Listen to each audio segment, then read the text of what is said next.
This is the process shot.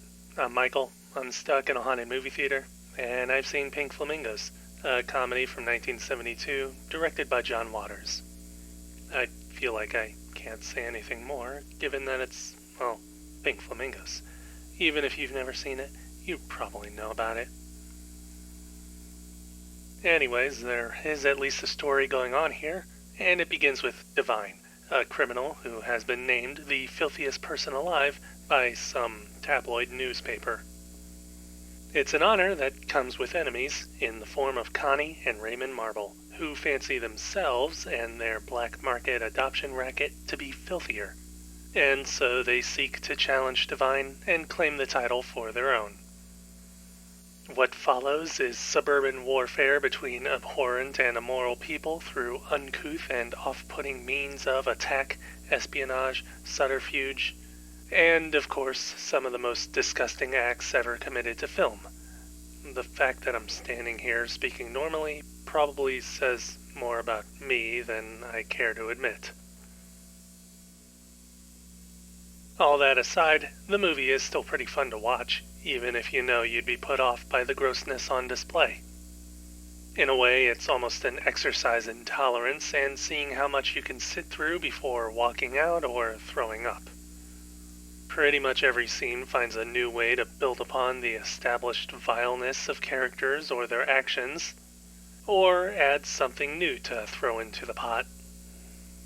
That's not to say it doesn't have an actual narrative through line to follow, it's just that it's a case where what happens is more important to the filmmakers than why it happens or where it leads. It could be said that the movie itself exists more to challenge the idea of what kind of obscenities could be put into a film and put out there for audiences, since this probably would have come out around the time that exploitation movies in general started to become a thing. Either way, anything requiring depth goes out the window in favor of spectacle, if that's the right word for this sort of thing. Again, the story doesn't have much besides whatever moves us from one scene to the next, and characters are even flatter with how much they're whittled down to simplistic roles or basic ideas. Even with this, it does feel like it's all by design, which is far from surprising given the campiness of the director's other films and how much they play up melodramatic deliveries, in a way complementing the literally unbelievable nature of the film's scenes with figuratively unbelievable performances on screen. Moving on, the film's technical output is either equally unbelievable by design or just pretty cheap and amateurish. Then again, if this film did have any amount of polish to it, I don't think it would have felt anywhere near as honest. This does have its fair share of limitations, of course, generally when it comes to anything relating to camera work.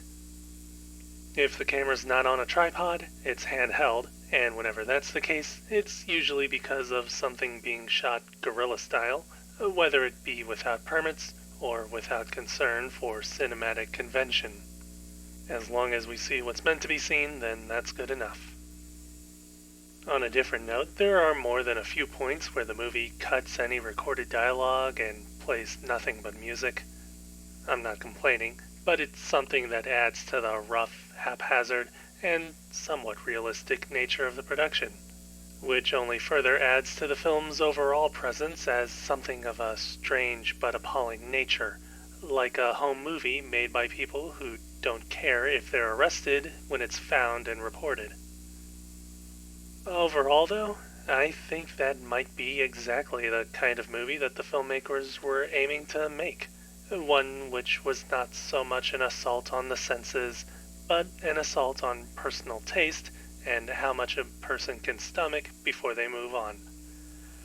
At least that's what I'm gonna believe. If that turns out to be wrong, then I really don't want to think about any other reason why this was made.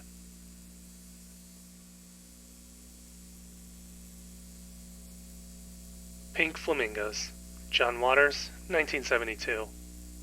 4 stars.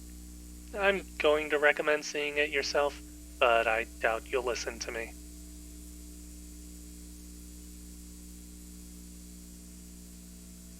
That's it for this review. If you liked it, leave a like. If you have something to add, leave a comment. Subscribe to the channel for more reviews. Just be glad I didn't go into detail about what actually happens in the movie. Sure, that might be what they wanted, to spread stories about it via word of mouth, but still,